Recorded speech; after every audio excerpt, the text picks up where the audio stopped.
Pauline Mapuire is my name, and these are the stories making the headlines. Form 5 classes to commence on Monday.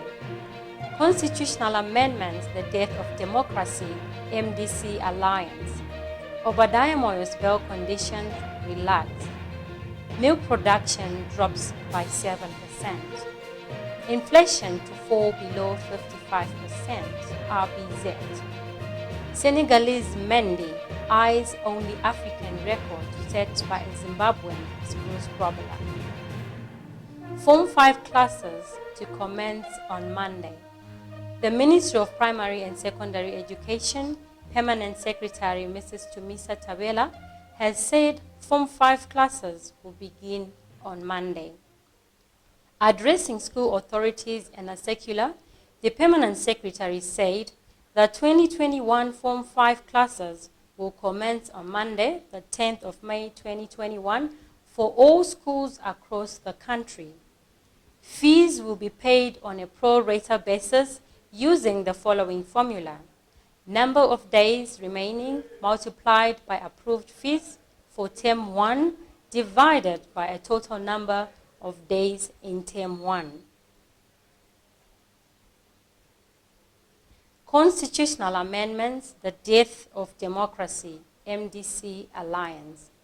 The biggest political opposition in the country, MDC alliance, has condemned the recent passing of Amendment Bill Number 2 through Parliament, while saying democracy has faced its death in the country. In a statement condemning the new bill, the MDC alliance said the imminent amendments have nothing to do with enhancing the rights of the people or improving on human rights and democracy, transparency, and good governance. Rather, they are designed to entrench an imperial executive whose power is not adequately checked and balanced.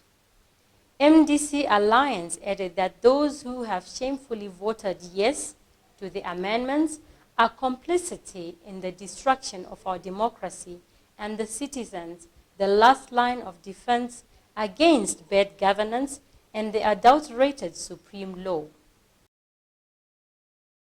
Obadiah Moyo's bail conditions relaxed. Harare Magistrate Stanford Mambanje has relaxed bail conditions for former Health and Child Care Minister Obadiah Moyo, who is facing criminal abuse of office. Moyo will now report once a week at the Zimbabwe Anti-Corruption Commission instead of thrice. In his application, Moyo pleaded with the court to make him report once a week at the ZAC offices, saying reporting thrice a week had become a burden on him.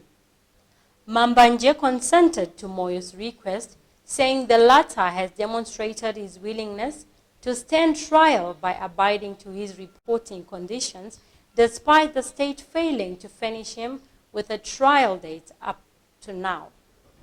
Moyo was arrested last year for his alleged involvement in the National Pharmaceutical Company's non-procedural engagement of the Delish Nguwaya Fronted Drugs International LLC to supply medicines and surgical sundries, giving rise to the criminal abuse of office charges. Milk production drops by 7%. Zimbabwe's milk production has dropped by 7% to 17.8 million liters in the first quarter of the year due to plethora of challenges, a news report has revealed. Data released by the Lands, Agriculture, Fisheries, Water and Rural Resettlement Ministry showed that total milk production in January this year stood at 6.5 million liters before dropping to 5.4 million liters in February. The current dairy herd stands at 39,000 with 19,000 milking cows.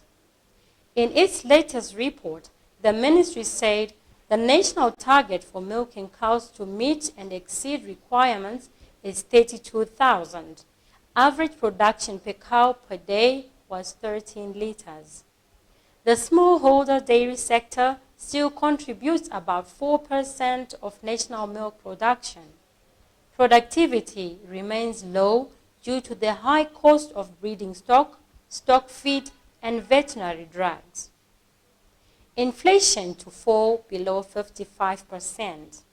The Reserve Bank of Zimbabwe says it is targeting a slide in the annual inflation below 55% by July this year, underpinned by its disinflationary strategy that is credited for calming market volatilities in the past year. In the official data released last week, the annual inflation has slowed to 194% last month from 240%. Authorities have failed to explain how the rate has been tapering off in the midst of a wave of price hikes and exchange volatilities that have continued on the parallel market since January. But rocketing prices have compounded an already desperate situations where the authorities have failed to explain how the rate has been tapering off in the midst of a wave of price hikes and exchange volatilities that have continued on the parallel market since January. But rocketing prices have compounded an already desperate situation where deindustrialization has precipitated massive job losses and industries struggles to sustain operations. Yet even as price volatilities held back recovery efforts, the RBZ said that its monetary policy committee was satisfied by the trajectory the economy was taken. Senegalese Mendy eyes only Africa record set by a Zimbabwean Bruce Grobbelaar. On the 65th anniversary of the first battle of the right to be called Kings of Europe, a black African goalkeeper could win the world's most glamorous interclub football tournament for the first time in its history. Should he make it in Istanbul on May 29th, his finest hour could come exactly 37 years after Zimbabwe's Bruce Grobbelaar became the first African footballer and the continent's only goalkeeper to win the big prize. Grobbelaar's legs sure to distract the attention of Roma's players in the 1984 European Cup final. In a penalty shootout, help Liverpool win the title is